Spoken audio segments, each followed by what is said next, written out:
today. Thanks, Steph. Its colourful corridors and cubic exterior made it look more like a sculpture than a campus. But Burntwood School in South London has just won the UK's most prestigious architecture award. Designers spent £40 million on a refit that the Stirling Prize judges said set a standard in school design that every child in Britain deserves.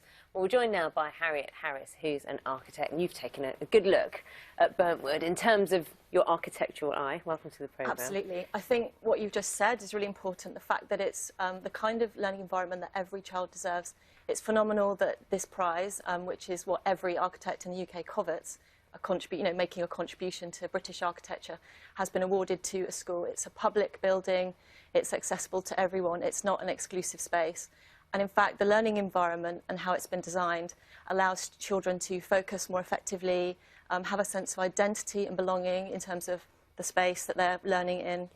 And that's really important because we don't often have schools that really do identify the needs of students to have a relationship with that space, see it as an icon, something they have an emotional attachment to. Should we just have a look? Now, we've got a number of images here, some that you can see the exteriors. Just explain to us what was, because they have, effectively, they have changed an existing structure, haven't they? So just explain what they did. Well, OK, so they inserted these big blocks into an existing 1950s building designed by Leslie Martin, who is a famous architect who worked for the London Council and actually made a number of civic building contributions to London's school landscape.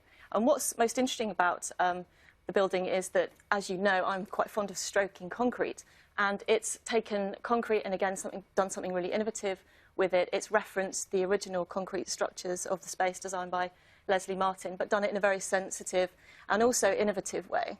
Is it more creative to take a building that existed and change it like this has been done, or to start from scratch? Oh, it's absolutely vital that we start thinking about architecture as being not about sweeping away what exists, but leveraging what's there. We don't have the environmental resources to keep building everything from scratch. And also, the building that was there from the 1950s has historic significance, and it's important to recognise and leverage, effectively, that cultural asset. So this is what it was like. And actually, the principles of the new building, I know it does look very different, but it's still the same. The overall shape has been kept the same, still flat and long, so to speak. But it's the way the windows, I suppose, work. You can speak about this much more. Yeah, absolutely. I mean, than me. I think one of the things we recognise more keenly now is the importance of light for focus and concentration. It's used very strategically within the space. So from the exterior, you have this, I would say, fairly understated, articulated facade, terminologies architects are fond of, but effectively something that creates a nice pattern that almost looks a little bit like a game. And in fact, the architects described it as a game of Sudoku when they were trying to figure out how to insert these buildings. But once inside, you have these wonderful, brightly lit spaces, very colourful. The colour is used as a means to navigate for students their way around the school. And again, all of this light helps students focus on their work. Now, in education, as in all areas of public life now, cost becomes an imperative. And people are thinking, well, presumably architects say, we can build you anything, give us enough money. Where does cost fit into the equation there? Well, actually, I think this was a bargain, quite frankly. At 41 million, I think that you could do a lot worse with that kind of budget. I think the misapprehension is that we see the cost at the initial point of investment as perhaps being substantial, but this is a legacy building. Students will be learning in this for decades, and it's so important that we invest heavily in this kind of resource for our nation. Dr. Harriet Harris, thank you very much You're very welcome. for your views on that.